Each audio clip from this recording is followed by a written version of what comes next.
Assalamualaikum warahmatullahi wabarakatuh. Selamat datang di channel Slamet Untung. Di sini tempatnya cerita-cerita horor dari kejadian nyata, kisah mistis, sampai yang bikin merinding sendiri pas malam hari. Jangan lupa klik subscribe dan nyalain loncengnya biar nggak ketinggalan cerita baru. Kalau udah siap, yuk langsung kita mulai ceritanya. Jugenang selalu berkabut tipis selepas hujan. Jalanan sempit yang memanjang menuju pertigaan Cipanas dikelilingi ruko-ruko kusam. Sebagian berjualan pakaian bekas, sebagian lagi makanan cepat saji khas warung kecil. Tapi dari semua ruko di deretan, itu hanya satu yang tak pernah benar-benar sepi. Warung seblak milik Bu Rahayu. Di sanalah semuanya bermula. Ilham, kamu bantu ibu bungkusin seblak ya. Nanti ibu yang masak. Anak itu mengangguk tanpa banyak bicara. Tangannya cekatan membuka plastik bening lalu memasukkan ceker, makaroni dan kerupuk yang baru saja digoreng setengah matang. Hidungnya sudah mulai akrab dengan aroma bumbu kencur, cabai dan kemangi yang menguar dari dapur sempit warung. Bu Rahayu berdiri di depan kompor, membelakangi Ilham. Api kompor menyala dengan suara mendesis kecil. Kamu sudah betah tinggal di rumah ibu belum? Lumayan, Bu. Jawaban yang ia ucapkan bukan dari hati, tapi ia juga tak ingin membuat ayahnya kecewa. Setelah ibunya meninggal 3 bulan lalu karena demam berdarah yang tak tertolong, ayahnya memutuskan menikah lagi. Dan perempuan itu adalah Bu Rahayu, janda satu anak yang konon ditinggal mati suaminya karena kecelakaan motor. Tapi anehnya, tak ada foto mendiang suami itu di rumah, juga tak pernah ada anak yang tinggal bersama mereka. Setiap hari, selepas pulang sekolah, Ilham langsung menuju warung seblak. Warung itu letaknya di pinggir jalan raya Cipanas, bangunan ruko 2 lantai, yang dindingnya sedikit mengelupas. Tapi di balik dinding itu, bisnis seblak Bu Rahayu berjalan lancar. Bahkan luar biasa ramai. Ilham sendiri bingung, kenapa orang-orang bisa terus datang, bahkan saat hujan deras turun, atau ketika tukang-tukang lain mulai menutup lapak. Seblaknya Bu Rahayu memang beda, kata salah satu pelanggan tetap sambil menyeruput kuah merah, mendidih. Ilham hanya tersenyum, meski dalam hati ia tak merasa itu istimewa. Bumbunya biasa saja, ceker yang dipakai pun dari pasar pagi biasa. Tapi warung itu terus-menerus dipenuhi orang. Seolah ada sesuatu yang membuat orang-orang datang, lalu datang lagi. Rumah Bu Rahayu terletak tak jauh dari warung. Sebuah rumah, permanen 1 lantai, dengan cat hijau lumut yang mulai pudar. Ilham tidur di kamar depan, dekat jendela. Kamar itu menghadap halaman kecil yang hanya berisi jemuran dan bak air dari beton. Tapi tiap malam, Ilham selalu mendengar suara seperti langkah kaki. Kadang disertai suara aneh seperti cakaran, atau tawa cekikikan kecil. Awalnya ia pikir itu hanya suara hewan liar, tapi malam ketiga, suara itu berubah.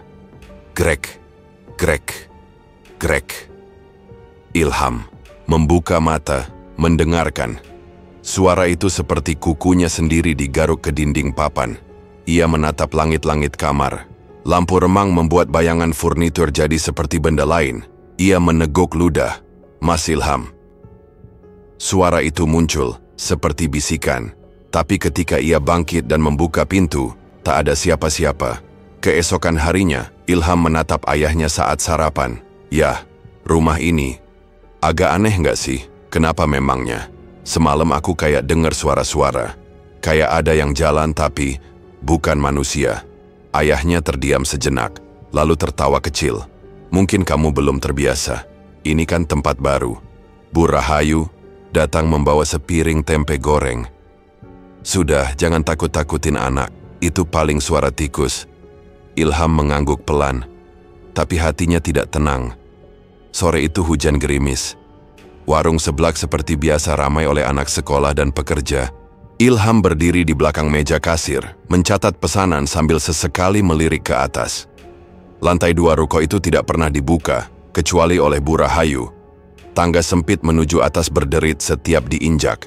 Ilham pernah diminta mengambil kerupuk ke atas, dan saat sampai di anak tangga terakhir, ia melihat sesuatu. Bayangan hitam, berlari melintas di sudut mata lalu hilang. "Bu," katanya waktu itu. "Tadi Ilham lihat kayak ada bayangan." Bu Rahayu langsung mengalihkan topik. "Kamu ngantuk itu? Ayo bantu ibu goreng bakso." Ilham diam, tapi pikirannya bekerja. Lantai atas itu menyimpan sesuatu. Hari berlalu. Tapi malam-malam, Ilham semakin berat. Ia tak berani tidur cepat. Suara-suara seperti kuku, hembusan napas, dan lolongan aneh sering muncul. Bahkan pernah, ia mengintip dari jendela dan melihat bayangan kecil melompat dari jemuran ke atap rumah.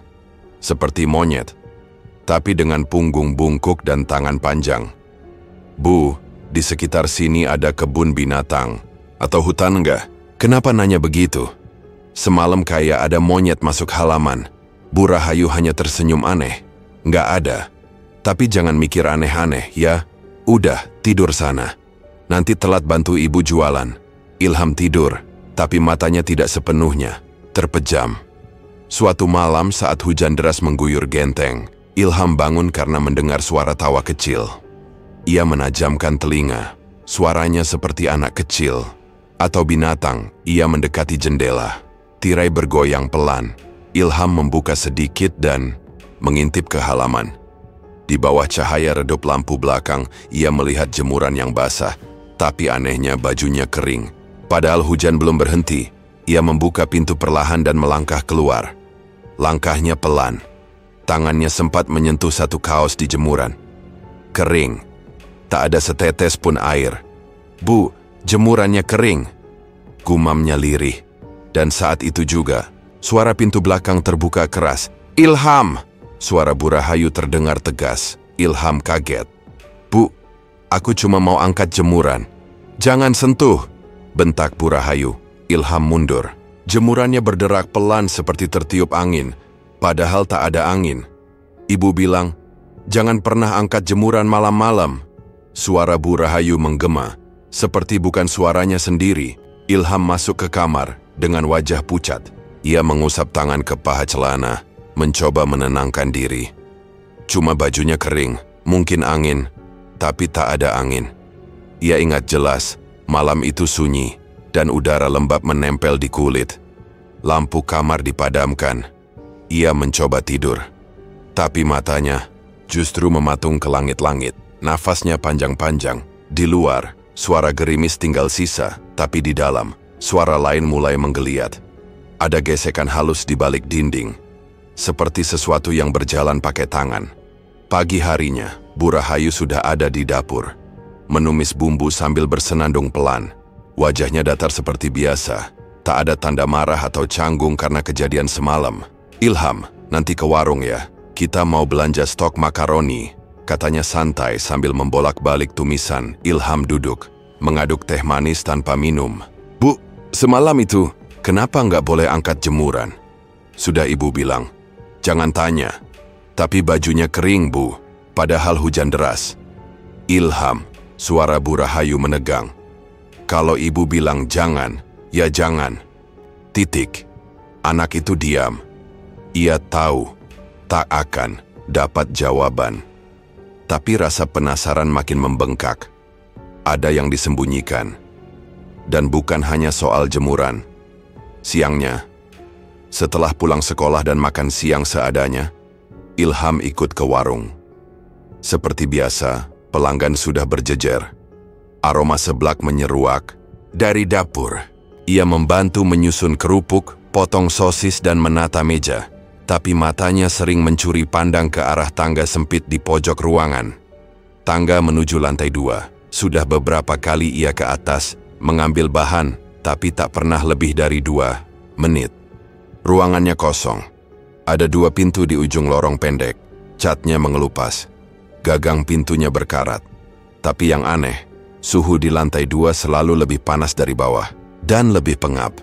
Hari itu ketika Bu Rahayu sedang sibuk melayani pelanggan, ia pelan-pelan naik ke atas. Tangannya berkeringat saat memegang pegangan besi. Tangga berderit pelan. Setelah sampai, ia berdiri di lorong. Sunyi. Ia melangkah pelan, sampai di depan 2 pintu. Yang kanan tertutup rapat. Yang kiri, ada bau hangit samar. Ilham mendekat. Tangannya menyentuh gagang. Dingin. Tapi saat ia hendak memutar, dari celah bawah pintu, asap tipis merayap keluar. Dan suara erangan, pelan, seperti seseorang yang kesakitan. Enggak, mungkin, bisik Ilham. Ia mundur setengah langkah, tapi tak sempat berpikir lebih jauh. Ilham, suara Bu Rahayu dari bawah. Ia kaget, buru-buru turun, hampir tersandung di anak tangga terakhir. "Kamu ngapain tadi?" tanya Bu Rahayu saat Ilham sampai.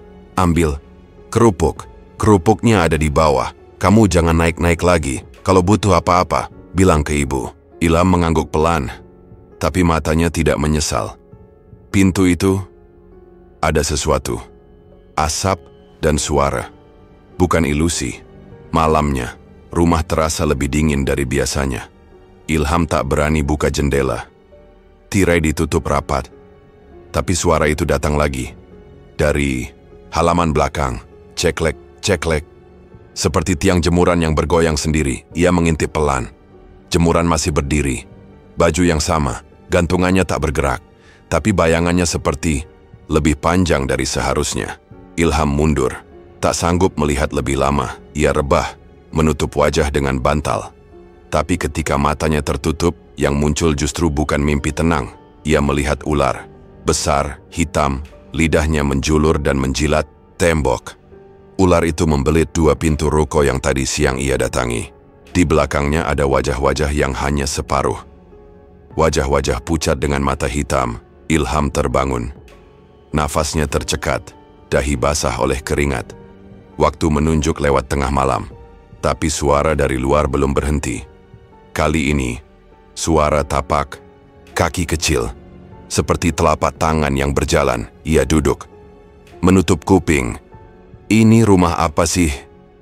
Hari berikutnya, suasana warung tetap ramai. Pelanggan datang silih berganti. Tapi Ilham lebih banyak diam. Matanya letih. Dan di wajahnya ada sorot takut yang tak bisa ditutup. "Kamu sakit?" tanya Rina, karyawan warung yang membantu tiap Rabu dan Sabtu. "Enggak, kurang tidur aja. Matamu kayak abis lihat hantu." Ilham tak menjawab, tapi justru bertanya pelan, "Mbak Rina pernah ke lantai 2? Rina menoleh cepat. "Enggak, pernah." "Emangnya kamu berani ke atas?" Ilham menatapnya. Tak menjawab. Jangan ya. Jangan naik ke atas. Kata orang sini, lantai atas itu bukan buat manusia biasa." Ilham membeku. "Maksudnya?" Rina menunduk. "Aku juga nggak ngerti. Tapi ya, jangan ke atas. Udah itu aja." Ilham menarik napas panjang. Kata-kata Rina masih bergema di telinga. "Jangan ke atas. Udah itu aja." Tapi yang membuat napasnya terasa berat bukan cuma peringatan itu. Ada sesuatu yang makin sering muncul di benaknya belakangan ini. Bukan sekadar rasa takut, tapi rasa janggal yang tak bisa ia abaikan. Warung sore itu seperti biasa, ramai. Pelanggan datang silih berganti. Bu Rahayu mondar-mandir dari dapur ke meja, sesekali menyapa akrab. "Tambah kerupuk teh? Seblak level 5 ya mas?" Semua tampak normal, terlalu normal. Justru itu yang membuat Ilham tak nyaman. Rina mengeringkan tangan dengan serbet. "Ilham, tolong cek kerupuk yang dikirim tadi pagi deh. Kayaknya plastiknya sobek." Ilham mengangguk. Ia menuju ke rak penyimpanan di pojok dapur, dekat tangga. Saat ia lewat di dekat tangga itu, tubuhnya sedikit menegang. Pandangannya sempat melirik ke atas. Tangga kosong. Tapi udara di sekitar sana terasa berbeda. Lebih berat, lebih panas. Setelah memeriksa plastik kerupuk dan memastikan semuanya aman, Ilham kembali ke depan. Tapi belum sampai 5 langkah, suara keras mengejutkan seluruh warung. Brak! Semua pembeli berdiri, piring bergeser. Beberapa anak muda lari keluar. Ilham spontan ikut bergerak. "Ilham, jangan keluar!" teriak Bu Rahayu. Tapi suara siren dan kerumunan orang sudah lebih menarik perhatian Ilham daripada larangan ibunya. Di depan warung tepat di seberang jalan seorang perempuan tergeletak. Darah mengalir dari kepalanya, helmnya terpental jauh, motornya terhimpit ban truk. Ilham berdiri mematung. Wajah korban, ia kenal. Bukannya itu ibu-ibu yang hampir tiap hari beli seblak, ya? Bisik salah satu pelanggan. Rina menutup mulut dengan tangannya. Iya, itu Bu Ningsih. Ilham menelan ludah. Ia baru saja melihat perempuan itu 2 hari lalu, memesan seblak campur ceker dengan level pedas paling tinggi. Orangnya ceria, tidak tampak seperti orang yang akan meninggal begitu tragis. Polisi datang, ambulans juga. Jalan ditutup sementara, warga berkerumun. Tapi Ilham hanya bisa berdiri di tempatnya, tak bisa lepas dari pandangan yang menancap ke genangan darah itu. Malamnya, saat mereka kembali ke rumah, Ilham masih belum bicara.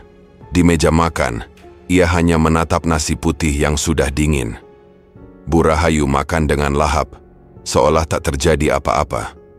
Kamu kok diam aja? Ilham menoleh. Bu Ningsih, itu pelanggan tetap kan? Iya, nggak aneh. Apa yang aneh? Ilham menggigit bibir. Ia ingin bicara lebih tapi memilih diam. Pandangan Bu Rahayu terlalu datar, tidak berduka, tidak kaget. 2 minggu berlalu, tapi bayangan tubuh Bu Ningsih masih muncul di kepala Ilham. Ia bahkan mulai memperhatikan sesuatu yang aneh.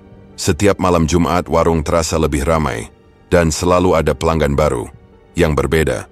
Wajah-wajah baru yang seperti datang begitu saja dan menjadi akrab dengan Bu Rahayu dalam semalam. Ilham juga mulai sering melihat bayangan yang sama. Seekor makhluk hitam, seperti monyet, duduk di salah satu pojok ruangan. Kadang terlihat dari cermin kaca etalase, kadang hanya sekilas di lantai 2. Puncaknya terjadi pada malam Jumat keempat sejak kejadian Bu Ningsih. Warung penuh. Ilham berdiri di dekat kasir. Seorang perempuan muda membayar seblak dan keluar. Tapi yang membuat Ilham mematung bukan perempuan itu, melainkan sosok kecil yang membuntuti dari belakang. Monyet hitam, mata merah menyala, tubuhnya seperti asap yang menggumpal, tapi jelas terlihat. Ilham mengikuti diam-diam. Dari balik jendela, ia melihat perempuan itu naik motor dan makhluk itu melompat ke jok belakang. Seperti membonceng, Ilham tercekat. Tubuhnya gemetar, pintu kaca ia dorong pelan. Bu lihat tadi? Lihat apa? Jawab Bu Rahayu tak menoleh. Itu tadi, yang ikutin Mbak itu. Itu kayak kamu ngelantur lagi. Bu, itu kayak makhluk hitam, matanya merah. Ilham, kalau kamu masih ngomong hal-hal aneh, Ibu suruh kamu nggak usah bantu lagi di warung. Ilham terdiam, tapi perasaannya sudah terlalu kuat untuk ditekan. Ada pola, ada sesuatu yang tak bisa diabaikan. Keesokan harinya Rina datang sambil membawa kabar. Ilham, tahu nggak, yang kemarin beli seblak dan kamu kasih kembalian itu? Kenapa? Kecelakaan. Ilham menoleh cepat. Yang perempuan muda itu? Iya. Ketabrak mobil pas lewat tanjakan Pasir Sarongge. Katanya dia sempat teriak-teriak duluan sebelum jatuh. Kayak orang ketakutan. Ilham meremas meja. Tangannya gemetar. Ia tahu. Ia lihat. Makhluk itu ada. Dan setiap makhluk itu muncul, nyawa seseorang hilang. Malam itu, Ilham tidak bisa tidur. Ia duduk di kamar, memeluk lutut. Lampu dimatikan, tapi matanya menatap langit-langit. Iswitit Syama mengingat semua pelanggan yang datang, semua malam Jumat, semua kecelakaan, 1 bulan sekali, selalu malam Jumat, selalu pelanggan tetap. Ia menggigit bibirnya. Tak tahu harus bicara pada siapa. Ayahnya jarang di rumah karena shift malam di pabrik. Rina sudah cukup takut. Dan Bu Rahayu terlalu tenang, terlalu dingin. Hanya ia yang melihat monyet itu. Hanya ia yang menyadari polanya. Tapi mengapa ia? Dan mengapa makhluk itu selalu melihat balik ke arah warung? Seolah meminta izin. Pagi itu warung sepi. Langit mendung. Suara air menetes dari talang bocor jadi latar belakang yang ganjil. Rina datang lebih awal, wajahnya letih. Ia duduk di kursi dekat kasir, menggulung lengan jaketnya. "Rina," bisik Ilham pelan. "Aku mau tanya, tapi jangan bilang siapa-siapa." Rina hanya menatap lalu mengangguk pelan. "Kamu pernah lihat Bu Rahayu naik ke atas bawa sesuatu?" Mata Rina langsung mengeras. "Kenapa kamu tanya itu? Jawab aja." Rina diam beberapa detik, lalu bersandar ke sandaran kursi. "Pernah. Sekali. Waktu aku datang ke pagian, jam 7 pagi. Aku kira warung masih kosong tapi pintu udah kebuka. Aku masuk lewat dapur. Pas aku mau nyalain kompor, aku dengar suara langkah di atas. Jadi aku naik, pelan-pelan, nggak sampai atas. Tapi aku lihat Bu Rahayu bawa nampan. Ada bunga mawar, kemenyan, sama kepala ayam mentah." Ilham menelan ludah. Terus, dia masuk ke ruangan paling ujung. Pintu yang selalu dikunci itu. Begitu dia masuk, tiba-tiba pintunya ketutup sendiri. Padahal aku yakin nggak ada angin. Ilham menarik napas dalam. "Kamu nggak tanya ke Bu Rahayu?" Aku sempat ngomong. Ditegur. Tapi dia berubah. Wajahnya jadi beda. "Kayak bukan Bu Rahayu. Kamu diancam?" Rina mengangguk pelan. Dia bilang kalau aku cerita ke siapapun aku bakal dikunci di ruangan itu selamanya. Ilham menggigit bibir. Tenggorokannya kering. Pagi itu, warung belum dibuka. Suara tikus dari plafon terdengar samar. Tapi justru kesunyian itu membuat percakapan mereka terasa lebih menyeramkan. "Aku yakin ada yang disembunyikan di atas," kata Ilham. "Aku mau lihat." "Kamu gila?" bisik Rina cepat. "Ilham, kamu tahu apa yang kamu lakukan? Kalau kamu harus sampai buka pintu itu, aku udah lihat makhluknya. Beberapa kali, monyet hitam bermata merah. Setiap malam Jumat, makhluk itu muncul dan ada pelanggan yang mati." Rina menutup mulut dengan tangan. Matanya membesar. "Jangan omong kayak gitu. Aku lihat sendiri." Mereka berdua terdiam. Hanya suara hujan tipis yang terdengar. Ilham menatap anak tangga. Pikirannya bulat. Hari itu, Bu Rahayu sedang keluar, menjemput bahan di pasar. Rina berjaga di dapur. Pelanggan belum ramai. Ilham berjalan ke arah tangga. Langkahnya pelan. Tangannya dingin. "Ilham, jangan!" bisik Rina dari belakang. Tapi Ilham tidak menoleh. Ia menapaki anak tangga satu per satu. Derit kayunya terdengar pelan menusuk telinga. Sesampainya di lantai 2, udara terasa lebih pengap. Langit-langit rendah, dinding berjamur. 2 pintu itu berdiri bisu saling berhadapan. Yang kanan sedikit terbuka. Ilham menahan napas. Tangannya gemetar saat menyentuh gagang pintu.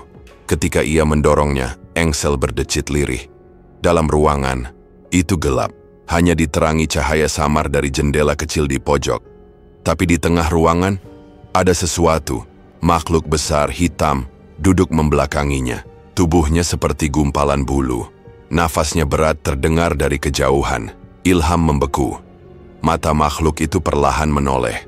Mata merah menyala menatapnya. Tanpa kelopak, tanpa ekspresi, hanya nyala diam. Ilham terjatuh ke belakang. Tangannya berusaha mendorong pintu, tapi tubuhnya lemas. Makhluk itu berdiri. Tingginya hampir 2 kali lipat manusia. Kepalanya seperti kepala monyet, tapi lebih panjang, dengan rahang menonjol ke depan. Ia tidak bergerak, hanya berdiri, menatap. Ilham berhasil mendorong pintu dan menutupnya keras. Napasnya tercekat. Keringat dingin membasahi leher dan punggungnya. "Ilham!" Suara keras dari bawah. Langkah kaki naik cepat. Bu Rahayu muncul dengan wajah merah padam. "Kamu ngapain di sini?" bentaknya. Ilham mematung. Bu Rahayu mendorongnya turun. "Turun! Sekarang juga!" "Ibu, sembunyiin apa di sana?" teriak. Ilham suara pecah. "Bukan urusan kamu." Ilham ditarik paksa. Ia menepis tangan ibu tirinya. "Aku lihat sendiri. Makhluk itu." Bu Rahayu berhenti di tengah tangga. Napasnya memburu. "Kalau kamu masih ikut campur, kamu sendiri yang akan dimasukkan ke sana." Ilham terdiam. Bukan karena takut, tapi karena ancaman itu terdengar nyata. Seolah benar-benar bisa dilakukan. Sepanjang sore mereka tidak saling bicara. Rina hanya Sesekali melirik Ilham, lalu kembali ke pekerjaannya. Bu Rahayu pura-pura sibuk, tapi wajahnya tegang. Ilham mencuci gelas di wastafel kecil dekat dapur. Air mengalir pelan, tangan-tangannya bergerak otomatis. Tapi pikirannya berkecamuk. Gambar makhluk besar berbulu hitam itu terus muncul. Matanya yang merah, nafasnya yang berat, dan tatapan tajamnya bukan ke siapa-siapa, tapi ke dirinya sendiri. Warung mulai sepi menjelang maghrib. Rina pamit pulang. Bu Rahayu masuk ke kamar belakang. Ilham menutup rolling door warung. Udara luar dingin dan lembab. Langit Cipanas gelap lebih cepat dari biasanya. Hujan belum turun, tapi awan sudah menggantung tebal. Malamnya di rumah, ayah Ilham pulang lebih awal. Biasanya baru tiba selepas Isya. Tapi malam itu sudah ada di ruang tengah saat Ilham masuk dari dapur. "Tumben ya," sapa Ilham pelan. Ayahnya hanya senyum, lalu mengeluh. "Tadi kaki ayah kayak kepleset di tangga pabrik. Tapi aneh, Ilham, rasanya bukan jatuh, kayak didorong." Ilham memicingkan mata. "Didorong?" "Iya." Ayah nggak lihat siapa-siapa, tapi pas ayah mau turun, rasanya kayak ada yang nyentak kaki ayah dari belakang. "Sekarang gimana rasanya?" "Kesemutan semua, dari pinggang ke bawah." Ayah susah berdiri. Ilham duduk mendekat. Ia pegang lutut ayahnya. Dingin. Tangan ayahnya gemetar pelan. "Udah minum obat?" "Belum. Nggak sempet beli." Ilham mengangguk. Tapi dadanya sesak. Ada sesuatu yang tak enak. Sesuatu yang berat dan semakin jelas arahnya. Keesokan harinya, kondisi ayah Ilham makin parah. Ia tak bisa bangun dari tempat tidur. Dibawa ke puskesmas, lalu dirujuk ke rumah sakit kecil di kota. Setelah diperiksa, dokter hanya geleng-geleng kepala. Secara medis tidak ada luka patah atau saraf kejepit. Tapi kenapa tubuhnya tidak bisa digerakkan, kami belum tahu. Ilham menatap ayahnya yang terbaring lemas di ranjang rumah sakit.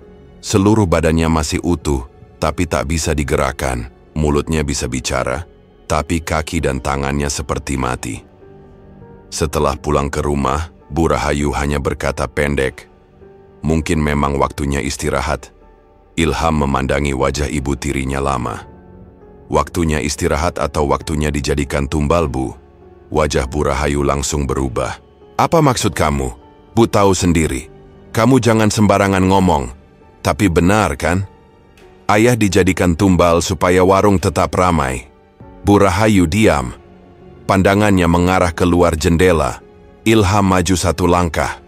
"Kalau ibu..." "Terus begini, siapa lagi yang harus mati? Aku?" Perempuan itu menarik napas panjang. "Kamu nggak ngerti, Ilham. Pesugihan ini bukan dari ibu. Ini warisan dari nenek kamu.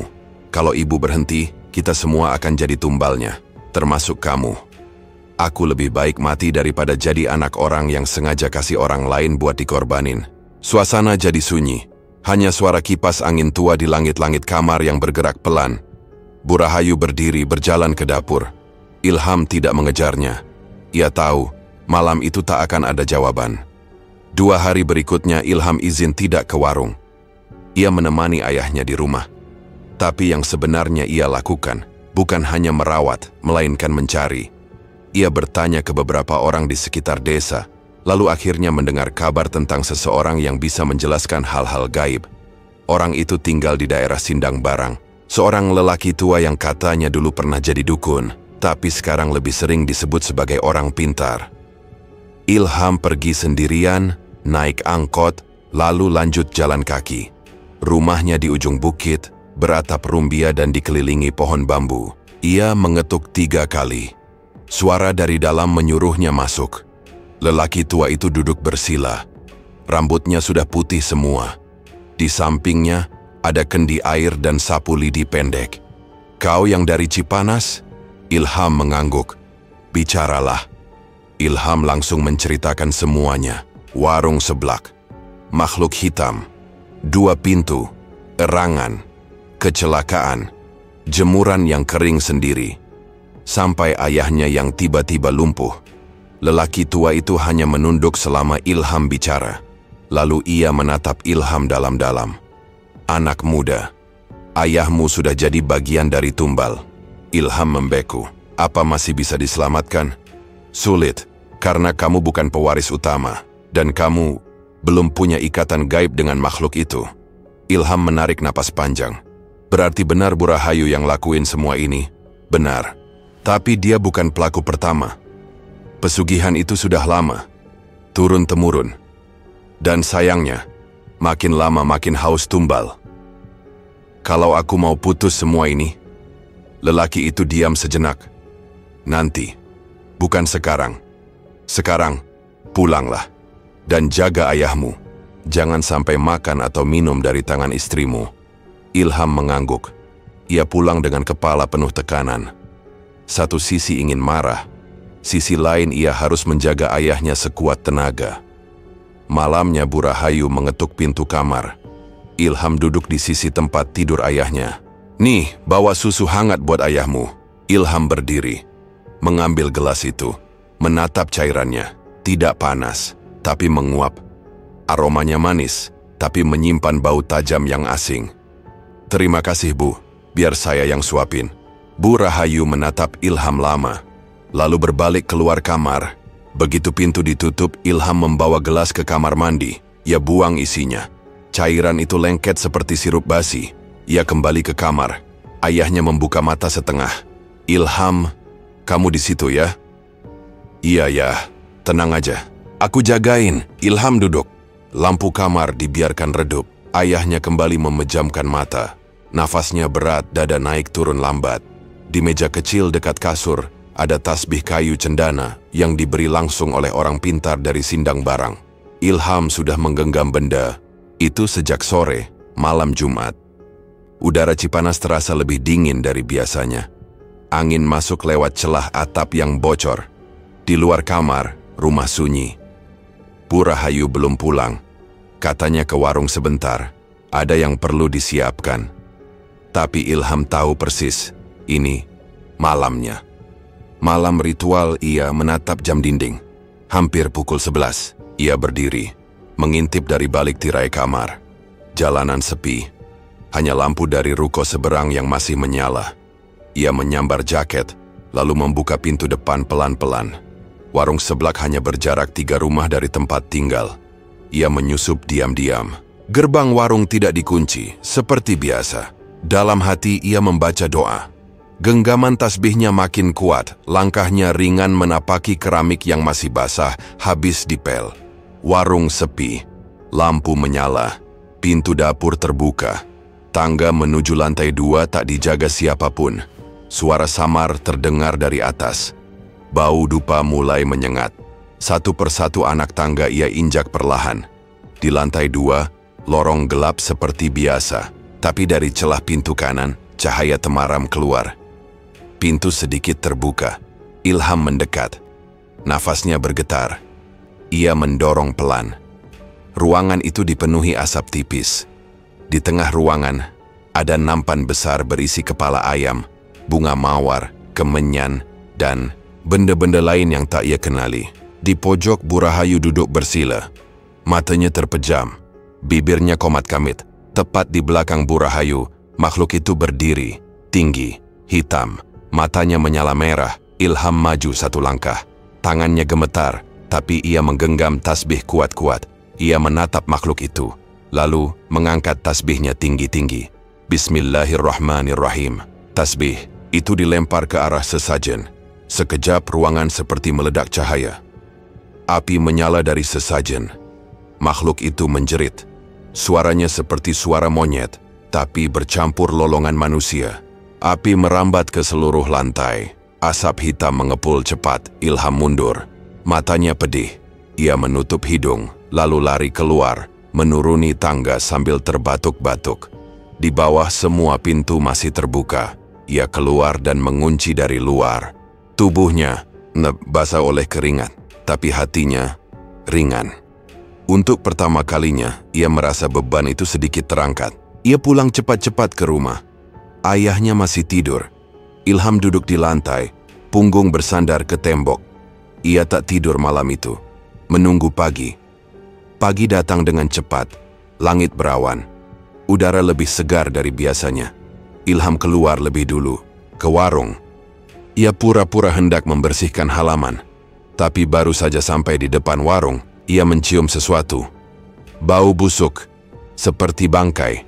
Ia menoleh ke arah jendela. Di dalam, beberapa pelanggan terlihat menutup hidung. Salah satu perempuan tampak memuntahkan isi perutnya ke lantai. Rina berlari keluar. "Ilham, ini kenapa? Kenapa?" Ilham berpura-pura. "Bau busuk banget. Dari tadi semua pelanggan muntah-muntah." Bu Rahayu muncul dari dapur. Wajahnya pucat, tangannya gemetar. "Apa yang terjadi semalam?" gumamnya. Ilham menatapnya dalam diam. Satu persatu pelanggan keluar. Ada yang memaki. Ada yang hanya menutup mulut dan lari. Warung itu, yang biasanya penuh, sekarang kosong dalam waktu 10 menit. Bau tak hilang. Rina mencoba menyemprot pengharum tapi tak ada yang berubah. Lantai terasa lengket. Di pojok ruang makan seekor tikus mati tergeletak. Perutnya pecah. Tapi bukan tikus biasa. Tubuhnya besar. Matanya merah. "Bu, ini apaan?" tanya. Rina gemetar. Bu Rahayu tak menjawab. Ia menatap tikus itu lama, lalu mendadak menjerit dan lari ke dapur. Ilham mengejarnya. "Ibu!" teriaknya. Tapi Bu Rahayu terus berlari. Tubuhnya seperti dibakar dari dalam. Ia mengeluh kepanasan. Ia mengguyur tubuhnya dengan air dari ember. Tapi itu tak membantu. Kulitnya mulai merah. Urat-uratnya menegang. "Aku panas, panas!" jeritnya. Ilham mencoba mendekat. "Bu, berhenti! Aku mau keluar, buka pintunya." Rina sudah berdiri di dekat pintu. "Jangan dibuka," kata Ilham. Tapi Bu Rahayu lebih cepat. Ia dorong pintu warung dan berlari ke jalan raya. Ilham ikut keluar. "Bu, jangan ke jalan!" Tapi terlambat. Sebuah truk besar melaju cepat dari arah tanjakan. Bunyi klakson terlalu dekat, terlalu keras. Brak, tubuh Bu Rahayu terpental. Kepalanya menghantam aspal. Darah muncrat ke segala arah. Tubuhnya kejang-kejang, lalu diam. Orang-orang berlarian mendekat. Sopir truk turun sambil panik. Rina menjerit. Ilham hanya berdiri, terpaku. Matanya tak berkedip. Ambulans datang 20 menit kemudian. Polisi menyusul. Tubuh Bu Rahayu dibawa ke rumah sakit, lalu dikabarkan meninggal saat perjalanan. Sore itu, warung seblak resmi ditutup. Pintu digembok, tirai digulung. Tidak ada yang berani membersihkan lantai. Tidak ada yang mau mendekat Ilham pulang ke rumah. Pintu kayu depan berderit saat dibuka. Rumah itu terasa jauh lebih sunyi dibanding biasanya. Meskipun semua jendela sudah dibuka, tirai digulung, dan langit sore di luar terang. Udara dingin tetap menyusup dari celah-celah dinding tua. Ia meletakkan sandal dengan pelan, seperti takut membangunkan sesuatu yang sedang tidur di dalam rumah. Ayahnya duduk diam di kursi roda dekat jendela. Kepalanya menoleh sedikit saat mendengar suara langkah. "Sudah pulang?" "Iya ya." Ilham menghampiri, menyentuh bahu ayahnya. Tadi polisi datang sebentar, nanya-nanya soal Bu Rahayu, terus langsung pergi. Ayahnya tidak menjawab. Matanya hanya menatap keluar, kosong. Ilham tahu, mungkin tubuh ayahnya yang lumpuh, tapi batinnya jauh lebih berat dari itu. "Kita pindah ya. Nenek bilang rumahnya masih ada kamar kosong." "Pindah?" gumam ayahnya. "Terus rumah ini?" "Biarkan aja dulu. Warung juga sudah tutup. Nggak ada gunanya kita bertahan di tempat yang sama terus." Ayahnya hanya mengangguk kecil. Diam lagi. Ilham menatap sekeliling. Ruang tengah itu dulu selalu ramai suara. Suara kompor, suara sendok piring, suara tawa Bu Rahayu, sebelum semuanya jadi berat. Sekarang, hanya suara jam dinding yang berdetak, pelan. Waktu tetap berjalan, tapi luka di rumah itu seperti menggantung di udara. Seminggu kemudian, Ilham dan ayahnya resmi pindah ke warung kondang. Rumah neneknya lebih kecil, tapi nyaman.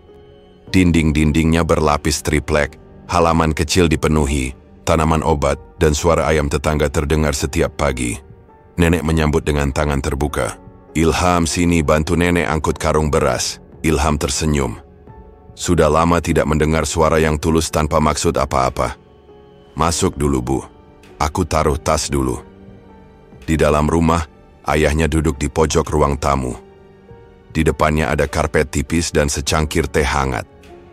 Nenek sudah menyiapkan semuanya, termasuk kursi roda baru yang lebih ringan dan bantal kecil untuk menyangga punggung. Kamu bisa tinggal selama kamu mau, kata nenek sambil mengaduk adonan di dapur. Kalau kamu masih mau sekolah juga bisa, tapi jangan pikirin kerjaan dulu. Yang penting kamu tenangin pikiranmu. Ilham mengangguk, tapi diam-diam, pikirannya tetap penuh. Ia tidak pernah benar-benar tenang sejak malam itu. Sejak api membakar lantai warung dan suara makhluk itu lenyap bersama asap, ia tahu sesuatu memang selesai, tapi sesuatu yang lain masih tinggal. Beberapa warga sekitar mulai datang berkunjung. Ada yang sekadar mengucapkan belasungkawa. Ada juga yang membawa makanan. Tapi tidak sedikit yang langsung menyinggung warung sebelah. Kamu nggak lanjutin usaha itu? Tanya Pak Adi, tetangga sebelah. Enggak, Pak. Saya nggak bisa, jawab Ilham singkat. Sayang, warung itu terkenal, pelanggan banyak. Kalau kamu buka lagi pasti ramai. Bukan soal ramai atau enggaknya, Pak. Saya nggak sanggup lihatnya lagi. Pak Adi mengangguk pelan, lalu pamit. Tapi hampir setiap hari ada saja yang menyinggung soal itu. Ilham hanya menjawab singkat, menolak dengan sopan. Dalam hati, ia ingin semua orang berhenti mengaitkannya dengan seblak, dengan warung, dengan pesugihan. Ia ingin jadi anak biasa, bukan anak tiri dukun. Bukan pewaris dari warisan tumbal. Rina datang beberapa hari kemudian. Ia duduk di beranda rumah nenek, membawa roti dan beberapa potong gorengan.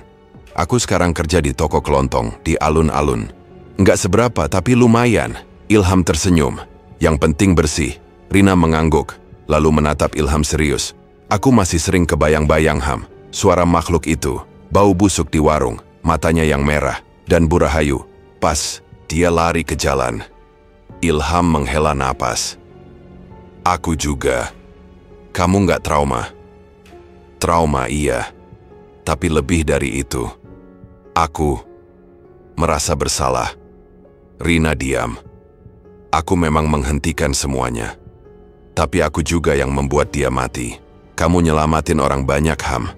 Kalau kamu nggak berhentiin itu semua, korban bakal terus jatuh. Ilham menunduk. Tapi dia juga manusia, Rin. Dia mungkin salah, tapi dia ibu tiriku. Aku pernah makan dari tangannya. Pernah tidur di rumahnya. Rina menatap Ilham lama, lalu menggenggam tangannya sebentar. Kamu nggak jahat. Kamu cuma anak yang dipaksa dewasa lebih cepat dari seharusnya. Hari-hari di warung kondang berjalan lambat. Ilham mulai terbiasa bangun pagi, menyiram tanaman nenek, memandikan ayahnya, lalu duduk di beranda membaca buku-buku tua yang diwariskan kakeknya dulu. Tapi ada hari-hari tertentu, di mana udara terasa lebih berat. Hari-hari itu biasanya datang menjelang malam Jumat. Angin terasa kering, lampu terasa redup, suara ayam tetangga menghilang lebih cepat dari biasanya. Dan di dalam hati Ilham muncul gelisah yang tidak punya asal. Malam itu Ilham tidak bisa tidur. Ia duduk di lantai kamarnya. Di luar, daun-daun salak berderak tertiup angin. Jam di dinding menunjuk hampir pukul 2. Tidak ada suara lain kecuali dengusan napasnya sendiri. Udara kamar tidak panas, tapi tubuhnya lengket oleh keringat. Sejak kepindahannya ke warung kondang, malam-malamnya memang jauh lebih tenang. Tapi, gelisah dalam dadanya belum betul-betul padam. Ia berdiri mengambil jaket tipis lalu membuka pintu kamar. Di ruang tengah, nenek tidur di tikar dekat tungku. Ayahnya masih di kursi roda, tertidur dengan selimut menutupi kaki hingga dada. Ilham diam sejenak, memastikan semuanya baik. Lalu perlahan keluar dari rumah, tanpa suara. Langkahnya mengarah ke jalan setapak di belakang rumah. Ia tahu kemana harus pergi malam itu. Perjalanan ke Sindang Barang memakan waktu hampir 1 jam dengan motor pinjaman dari tetangga. Jalanan lengang, hanya ditemani suara jangkrik dan sesekali gemerisik ranting dari pinggir kebun. Ilham sudah hafal jalur ke rumah orang pintar itu, tanpa papan nama, tanpa lampu. Hanya sebuah gubuk berdinding bambu yang remuk tapi tetap berdiri. Saat Ia mengetuk pintu, suara dari dalam langsung menjawab seolah sudah tahu siapa yang datang. Masuk saja Ilham. Ilham membuka pintu. Lelaki tua itu duduk bersila, masih seperti terakhir kali Ilham melihatnya. Di sampingnya ada kendi, 3 batang dupa yang menyala, dan tasbih dari tulang kayu. Sudah lama kamu tidak kemari, gumam lelaki tua itu. Ilham duduk bersila di hadapannya, menunduk sebentar lalu berkata, "Saya mau tanya satu hal, Pak." Lelaki itu mengangguk pelan. "Apakah semuanya sudah selesai?" Lelaki tua itu tidak langsung menjawab. Ia menatap bara dupa yang bergetar, lalu meniupnya pelan. Asapnya membentuk garis samar di udara, meliuk seperti benang tak kasat mata. "Selama kamu tak kembali membuka pintu itu," ucapnya pelan, "maka semuanya akan tenang." Ilham menelan ludah. "Tapi saya masih merasa ada yang belum tuntas. Kayak masih ada yang ngikutin. Mungkin bukan makhluknya, tapi bayangannya. Bayangan hanya akan tinggal kalau kamu terus membawa cahaya yang salah," ujar lelaki tua itu. "Apa kamu masih menganggap itu sebagai dendam?" Ilham menggeleng perlahan.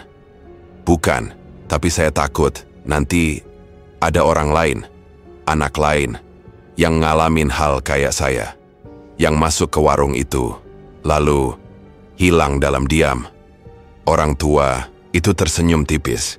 "Kamu bukan dukun, bukan penyelamat, tapi kamu sudah melihat, sudah tahu. Itu cukup untuk membuatmu bertanggung jawab pada satu hal, menutup apa yang dulu dibuka." Ilham mengangguk, diam lama. Di luar angin bertiup makin kencang. Suara bambu beradu seperti suara lonceng tanpa nada. "Saya ingin menutupnya, tapi bukan sekarang," bisik Ilham. "Kapan kamu siap?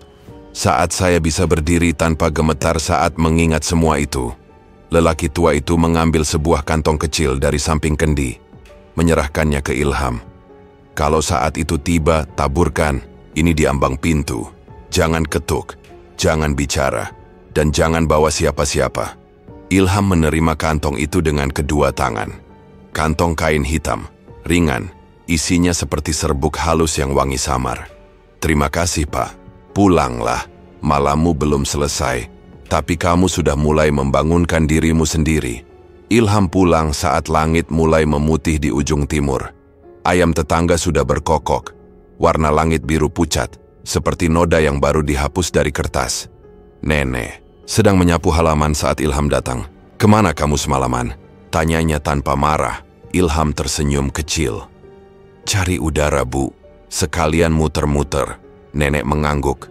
"Kalau udaranya masih belum cukup, kamu boleh jalan sejauh yang kamu mau. Tapi pulanglah sebelum hatimu dingin." Ilham hanya diam.